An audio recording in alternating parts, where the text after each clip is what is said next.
allons faire.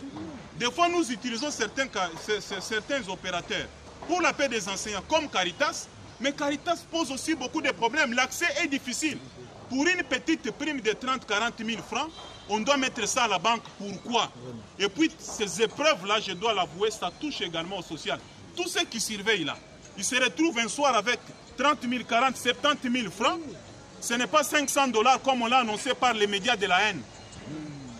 70 000, 40 000, 30 000. Mais quelqu'un peut prendre sa bière. Il peut s'acheter un poulet et manger.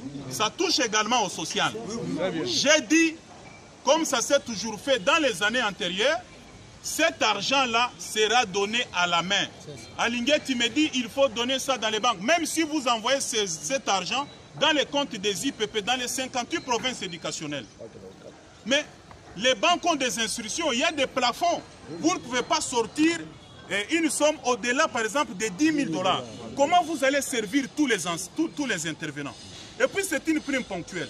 Celui qui a surveillé dans cette édition ne surveillera pas nécessairement l'édition qui suit. Alors on ne doit pas ouvrir un compte pour ça. Pour avoir dit ça à Gilles Alinguetti, il a considéré ça comme une tentative de détournement. Comment je peux détourner 16 millions de dollars ou 31 milliards de francs destinés à la prime des intervenants? D'ailleurs, si vous ne le savez pas, le ministre des Finances a autorisé le paiement de cette somme-là, mais on n'a pas encore eu ce qu'on appelle l'OPI, qui nous permet d'aller à la banque. Cet argent n'est même pas encore disponible. Je suis avocat, professeur de droit. Le détournement suppose que vous êtes déjà entré en possession de cette somme et vous la faites affecter à autre chose.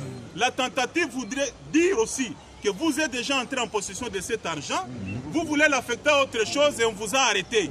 C'est ça. Mais si Alinguetti, le fait de proposer que ça aille dans les comptes en banque devient une tentative de détournement, je considère ça comme un dossier, de la vengeance. Je précise